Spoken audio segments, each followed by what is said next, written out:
जायचे घरी असे म्हणतात. ज्ञानेश्वर महाराज अमृतानुभवामध्ये जीवनमुक्त अवस्था बरं का प्रकरण आहे, एक 9वं प्रकरण अमृतानुभवामध्ये बरं का. ते म्हणतात फुलेची झाली भ्रमर तरुणीची झाले नर चाले आपुले शेजार निद्रालूची. म्हणतात फुलेची झाली भ्रमर, फुलामध्ये भ्रमर जातो तिथं तो सुगंध आणि त्यामध्ये असलेला एक बिंदू मताचा प्राचीन करतो. पण तो भ्रमरच जर फुल झाला तर आनंद गेला, फुल खाण्याचा आनंद गेला. गुलाबजाम खाण्यामध्ये खरी मजा आहे का गुलाबजाम होण्यामध्ये? बोलता का? खाण्यामध्ये. म्हणून गुलाबजामचा ताट आपल्या समोर पाहिजे आणि आपण त्याच्या पुढे असलो पाहिजे आणि खायला भूक असली पाहिजे. या सगळ्या गोष्टी पाहिजेच लागतात त्याला. फुलेची झाली भ्रमर तरुणीची झाले नर बर का.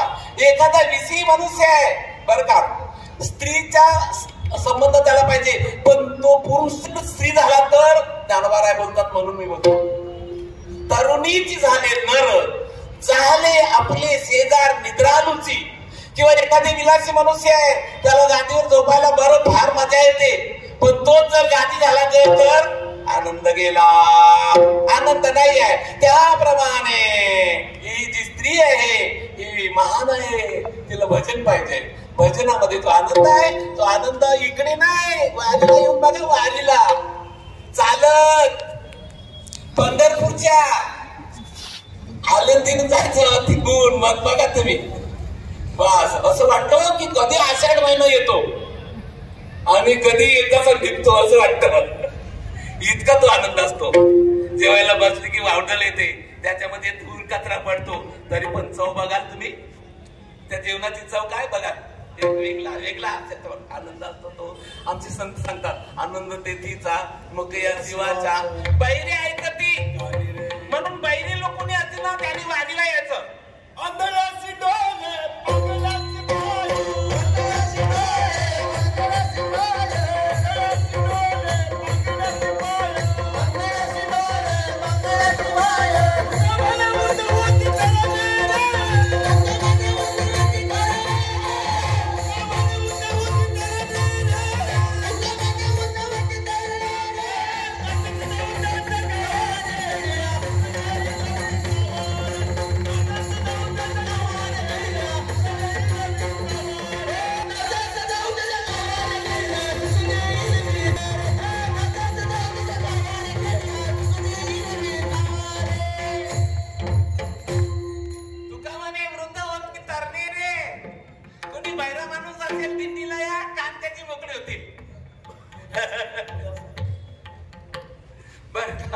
आंधळा माणूस असेल त्याला नजर येईल. आंधळ्याची डोळे बांगल्याची पाय, तुका म्हणे वृद्ध होती तरणे रे. तो आनंद आईला मिळवायचा आहे. गंमत सांगू का तुम्हाला, थोडा जुना काल असल्यामुळे ना मुली बालीला सुनेला कुठे पण फिरायची संधी नसायची. आता सारखं नाही, आता सगळा फ्री झालाय. बस ज्याला चांगलं जीवन जगायचं आहे, सुख मिळवायचं आहे, त्याने या मर्यादा पाळल्या पाहिजे. बस स्त्रियांसाठी शास्त्रामध्ये असं म्हटलंय, पानम दुर्जन संसर्ग पत्त्याचे विरहा नटम बर का. स्वप्न अन्नगे वासस्य नारी संतुषे नानिषट. 6 गोष्टी आहेत पाळायला पाहिजेत. पानम नशा नाही घ्यायची महिलांनी, म्हणजे पुरुषांनी घ्यायचा असा अर्थ नाही. दुर्जन संसर्ग, दुर्जनाची संगती नाही करायची. आपल्याला माहित आहे ना हा मनुष्य चांगला नाही म्हणून त्याच्यापासून दूर राहायचं.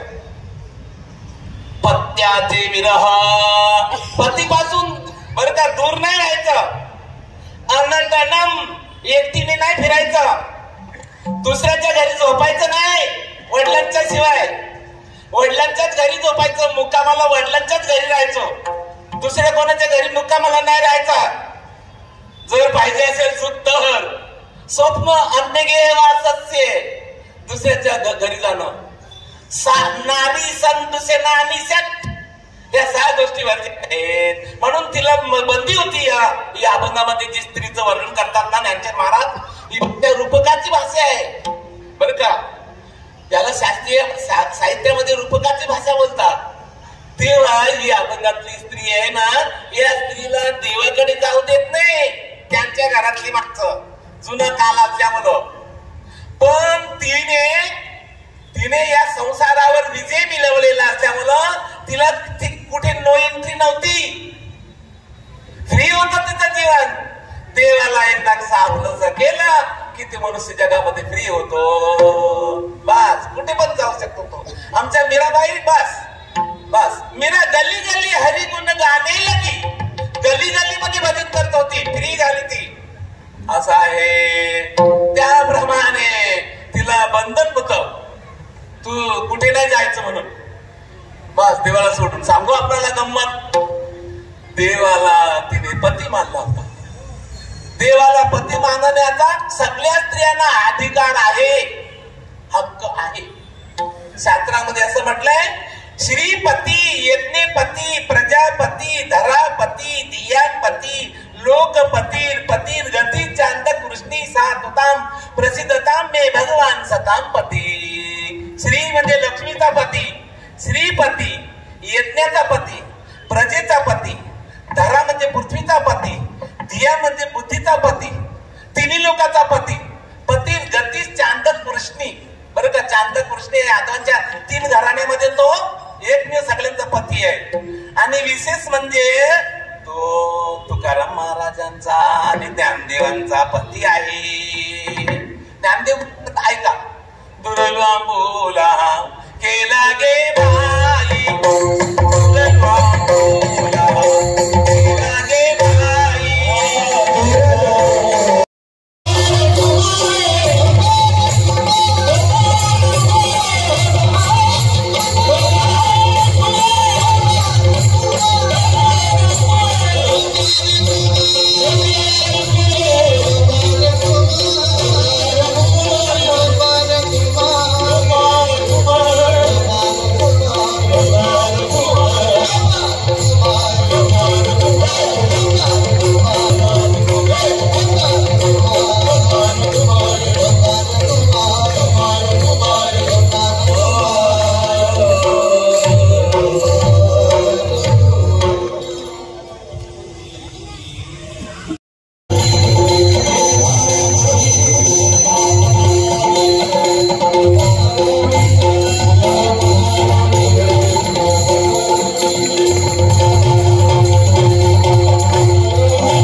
वर्षे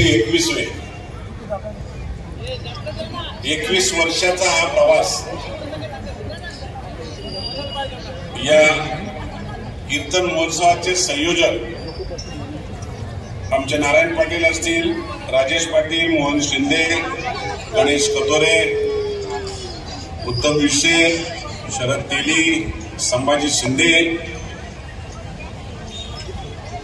या तालुक्यातले सर्वच कीर्तनकार, भजनी मंडळ, सर्वच वारकरी पंथाचे मान्यवर गेल्या 21 वर्षापासून काही असलेले साक्षीदार आणि मोठ्या संख्येने हे वाढत चाललेलं 21व्या वर्षाचं रोपटं आज मला वटवृक्ष पाहायला मिळतंय. मी तुमच्या सगळ्यांच्या समोर नतमस्तक होतो. ज्या वेळेला हे रोपटं लावलं त्या टायमाला मी काल थोडासा बोललो. हरिभक्त परायण आमचे कैलासवासी रमेश अप्पा लोंढे अशी काही ठराविक मंडळी होती आणि त्यांच्या समोर हा मी प्रस्ताव दिला होता की बदलापूरमध्ये आपण कीर्तनाची सुरुवात करूया. मग जागा कुठं, तर मग मी जिल्हा परिषदला होतो. मी जिल्हा परिषदची शाळा निवडली आणि तो आशीर्वाद खऱ्या अर्थाने मला सेल्फीच्या रूपाने तुमचा मिळतो. मला जनशक्ती खूप झाली, पण माझी धनशक्ती गेली ना, ती मला परत कधी मिळणार नाही. ज्या गावातून, ज्या तालुक्यातून मला किसन नावाने ज्यांनी घडवला ना, ती मला आज माणसं नाही होतो माझ्यासमोर. आमचा किसन तालुक्याचा सभापती झाला ही बोलणारी माणसं माझी आज नाही. आमचा किसान जिल्हा परिषदचा अध्यक्ष झाला ही बोलणारी माणसं माझी राहिली नाही. जनशक्ती खूप दिले मला तुम्ही, पण जी धनशक्ती माझी होती, ज्यांनी बैलगाडीमध्ये मला, सायकलवर मला फिरवलं आणि घडवलं, किसन नावाने बोलणारा माणूस मला आता दिसत नाही. कुठं गावागावात जातो तिथं मला कोणीच किसन बोलत नाही. सगळे साहेब बोलायला बघतात, वेगवेगळ्या प्रकारे नावाने बोलायला पाहतात. पण मला आजही वाटते की मला कोणीतरी किसन बोलणारा असावा. त्या किसनला तुम्ही घडवलंय, मी घडलो नाही, ते तुम्ही घडवलंय. आणि खऱ्या अर्थाने त्यांनी मला घडवलंय, आशीर्वाद दिला, ते जरी आज नसतील तर त्यांचा आत्मा आज बघत असेल हा जनसमुदाय आम्ही पाठवलाय. आणि हाच आशीर्वाद ज्ञानेश्वर आपल्याला खूप विचारपूर्वक चालतो. खास कळगे खूप जातात, पण कधीही मला त्या खड्ड्यामध्ये जखम होऊन दिली नाही, ती तुम्ही लगेच हात देता. मला संघर्षाचं जीवन तर आयुष्यभर काढलंय, कधी गर्व झाला नाही आणि होऊ देऊ नका. येतात पद जातात, डोक्यात कधीच आमदारकी गेली नाही. आजही माझी आजी भेटली तर तिला जवळ जातो आणि विचारतो, आजी कशी आहे. या सगळ्या विचारातून घडलेला एक कार्यकर्ता ज्या वेळेला अशा समुद्राच्या लाटेवर स्वार होतो ना, त्यात आम्हाला ज्ञानेश्वर महाराजांना सुद्धा दिलेला आशीर्वाद खऱ्या अर्थाने पावल्याचं समाधान वाटत असतं. एक वेगळे विचार हे घडले, त्या बदलापूरमध्ये घडले. कोणालाच माहित नव्हतं हा प्रवास अशा पद्धतीने तुम्ही करू द्याल. वेगळ्या विचारातून आपण घडतोय आणि आज यश त्याला खूप चांगलं येते. केवळ घडत गेलो नाही तर कराची पण ताकद तुम्ही मला दिली. काय चमत्कार होतो माहित नाही. जिथं तिथं जावं, एखादं कुठलंही काम घेऊन जावं, लाख मागितले तर कोटी मिळतात. आणि माझ्या मतदारसंघातली, माझ्या तालुक्यातली सगळी तीर्थस्थळं बदलण्याचा संकल्प जो होता, मनात होता, तो आज दिशा लागलेली त्याला वेगळ्या प्रकारे. चांगला आनंद वाटेल. मागच्या 8 तारखेला 7ला आपण सुरुवात केली आणि 8ला आपण संगमचा जीर्णोद्धार करायला घेतला. भुलनाथ बाबांच्या हस्ते आपण करायला सुरुवात केली. मागितले होते सुरुवातीला 5 कोटी, पुन्हा मिळाले 5 कोटी, परत मिळाले 25 कोटी. मुख्यमंत्र्यांच्या कानामध्ये सांगितलं का संगम तीर्थस्थळ डेव्हलप करायला घेतलंय, मला 75 कोटी लागतील. जाहीर कीर्तनामध्ये पुसाटण्याला मुख्यमंत्र्यांनी घोषणा केली की संगमच्या तीर्थस्थळाला लागणारा पैसा संपूर्ण दिला जाईल. एक स्वप्न तुमचं, माझं सगळ्यांचं, संगमला पूर्ण करण्याची. शंकराचं एक भव्य असं एक पूर्ण मंदिर परिसर, एक असं तीर्थस्थळ होईल का ते मला वाटतं माझं शेवटचं स्वप्न असेल. आणि मनापासून करायला हातात घेतलेले तो आशीर्वाद सगळ्यांनी मागा. तोच नाही, जेवढी तीर्थस्थळ आहेत त्यांना विकसित करूया. कारण जे मोदी साहेबांनी 500 वर्षाचा इतिहास तुमच्या समोर ठेवलाय, कोणालाच माहित नव्हतं की 500 वर्षापूर्वी काय झालंय. आपण फक्त वाचत असतो, कुठंतरी ऐकत असतो, पण तो प्रत्यक्ष इतिहासाला आता आपण पुन्हा साक्षीदार होतोय. 22 तारखेला रामाचं खऱ्या अर्थाने अयोध्येमध्ये आगमन होतोय आणि त्याला तुम्ही आम्ही सगळेजण साक्षीदार राहणार आहेत. जे मी बोललो की माझी धनशक्ती गेलेली आहे, तशी रामाच्या नावाने सुद्धा 500 वर्षापूर्वी कोण होता माहित नाही आपल्याला, ती सगळी शक्ती गेलेली आहे. पण खरी शक्ती आता 22 तारखेपासून पुन्हा या देशामध्ये उभी राहते आणि तुम्हाला आशीर्वाद देण्यासाठी रामराज्य पुन्हा यावं, ही खऱ्या अर्थाने भारताची अपेक्षा पूर्ण हो, ही तुमच्या चरणी सगळ्यांच्या प्रार्थना करतो. वेगळ्या विचारातून देश घडला पाहिजे, वेगळ्या विचारातून देशाला दिशा मिळाली पाहिजे आणि आम्हाला सत्ता दिली, तिचा उपयोग शेवटच्या माणसाला झाला पाहिजे. विकास होत असतो, पण विकासाच्या बरोबर दृष्टी सुद्धा बदलली पाहिजे. आणि म्हणून कीर्तनकारांच्या रोज मी जे ऐकत होतो, समाजाचं प्रबोधन कुठं होत असेल तर ते याच जागेवर होते, दुसरं कुठं. वारकरी संप्रदायासारखं दुसरं स्थानच नाही की ते तुम्हाला आम्हाला बदलतं.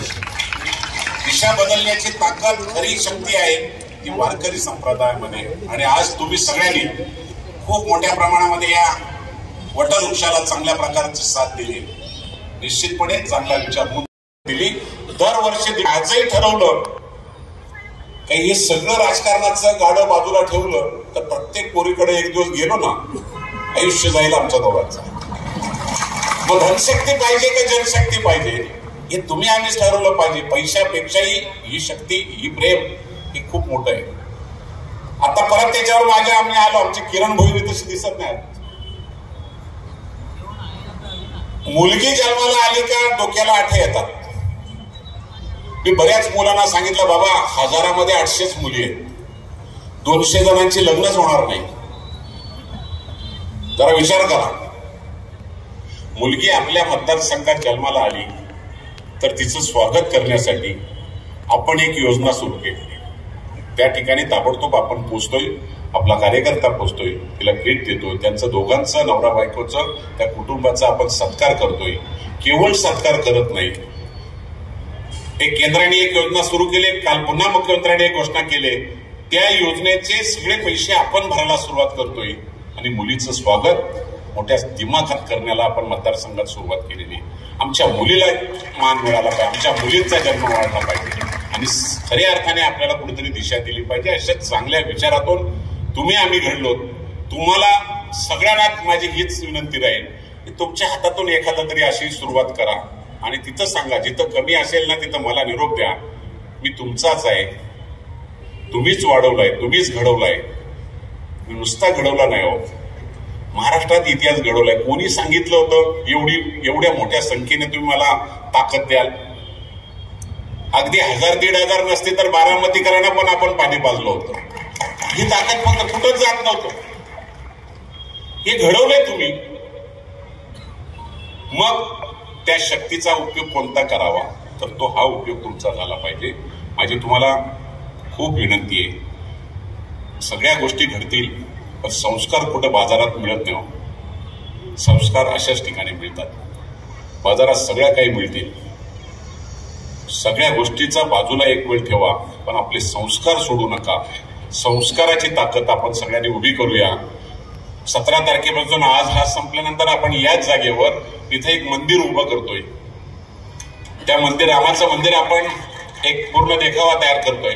17 तारखेपासून 22 पर्यंत रोज संध्याकाळी पुन्हा कार्यक्रम आपण अशाच प्रकारचे करणार आहोत. चांगल्या प्रकारचे गायक, भजनं, स्थानिक भजनं सुद्धा. आणि 22 तारखेला आपण मोठ्या संख्येने, जशी आज मी दिंडी पाहिली ना, काय त्या मुलांना वाटत होतं विठ्ठल विठ्ठला करताना. वर्षातून एक वेळ तरी ती मुलं सारखी विठ्ठल विठ्ठल बोलतात किंवा ज्ञानेश्वर माऊलींचा जयघोष करतात. त्या मुलांचा सुद्धा नक्कीच कौतुक केलं पाहिजे. मी आज सकाळी खूप मोठी आज दिंडी तर पाहून मी हैराण झालो, म्हणजे एवढी लोक कशी काय आली. आता वाटायला लागलं. ते 17 तारखेपासून 22 तारखेपर्यंत आपल्या या भूमीवर पुन्हा आपण रामाला खऱ्या अर्थाने भक्तिभावाने आपण प्रयत्न करूया. माझी दुसरी विनंती आहे, राजेश पाटील आमच्या इथेच आहेत, त्यांनी मध्ये एक ट्रेन बुक करायचे ठरलं होतं की मतदारसंघातून आपण सगळ्या लोकांना याला नाही, अयोध्येला नाही, हरिद्वारला घेऊन जायचं चाललं होतं. मी राजेश पाटलांना सांगितलं आपण जरा थांबू, 22 तारीख होऊन जाऊ द्या. आपल्या मतदारसंघातून 1-2 ज्या ट्रेन लागतील त्या भरून जाऊ, पण अयोध्येचं दर्शन करून येऊ. तुम्ही ठरवा, तुम्ही नाव नोंदणी करा, तुम्ही त्याची तयारी करा आणि आदेश फक्त तुम्ही मला द्या. मी तुमच्या बरोबर आहे. सगळी व्यवस्था, कारण सध्या जाण्यात मजा नाही. मला आताही तिकीट होतं, पास पण आहे, मला दर्शन पण मिळेल, पण मी एकटा दर्शन घेऊन चालणार नाही हो. माझी जनशक्तीने दर्शन घेतलं पाहिजे. जनशक्तीच्या बरोबर जायला मला जे दर्शन मिळेल ना ते रामाचं खऱ्या अर्थाने आशीर्वादाचं मला मिळेल. तर आपण सगळ्यांनी फार ही थोडस गर्दीचा माहोल निघून द्या, पण नोंदणी करायला कोणीतरी जबाबदारीने घ्या. आपल्या मतदारसंघातून आपण 1-2 टप्प्याटप्प्याने अशा 2 ट्रेन बुक करू जय श्रीराम करत आपला अयोध्येचा दौरा करून येऊ आणि एक वेगळा विचार घेऊन या बदलापूरच्या मतदारसंघातील मुरबाड मतदारसंघामधील एक वेगळं चित्र उभं करूया, अशा प्रकारची प्रार्थना करा. मनापासून तुमच्या समोर पुन्हा एकदा नतमस्तक होतो. जो आशीर्वाद दिलाय फक्त एकच आहे की माझी धनशक्ती कमी करू नका, त्यांना जपा. माझी धनशक्ती कोणती? त्यांना वृद्धाश्रम मध्ये पाठवू नका. मला किसन बोलणारा कोणी असेल तर त्याला जपा. त्याच्यासाठी तुम्ही सेवा करा. तुम्हाला सेवा करता येत नसेल तर मला सांगा. त्यांनी मला घडवलंय, त्यांनी मला वाढवलंय आणि त्यामुळेच तुमच्या समोर मी आज उभा आहे. मी कोणीच नाही, मी तुमच्याच घरातला एक मुलगा आहे. याच भूमिकेतून वागा. मी आमदार नाही, नामदार नाही, काही नाही आणि मला काही गरज नाही दुसरी. खूप समाधान आहे. चहाच्या कपावर अख्खा दिवस चालतंय, हॉटेलात जातच नाही. मी मगाशी पण महाराजांनी खूप चांगलं सांगितलं का व्यसन कमी करा. आता तरुण मुलांना कोणी सांगायचं, ते पण बदल घडवला पाहिजे. पण मला तरुण मुलांचं एक समाधान वाटतंय माझ्या दृष्टीने सुद्धा. मी आता कधी बदलापूर मधून किंवा कुठं जात असेल, माझी गाडी आल्यानंतर तरुण मुलांचा घोळका असेल तर जोरात आवाज कानावर येतो, अप्पा. आणि त्या टायमाला खरं हृदय भरून येतो. माझी मुलं जर मला आप्पा बोलत असतील, हजारो मुलं जर मला आप्पा बोलत असतील तर एवढा भाग्यवान कोण आहे? कोण नाही हो. मी पाहतो राजकारणामधली काय परिस्थिती आहे. उजाडलं का मावळलं, कधी येतात कधी जातात पत्ता लागत नाही. पण हे टिकवायचे आणि तेच टिकवण्याचं भाग्य तुम्ही मला द्यावं, हेच तुमच्या समोर मी नतमस्तक होऊन भीक मागतो आणि थांबतो. जय हिंद, जय महाराज, जय श्रीराम.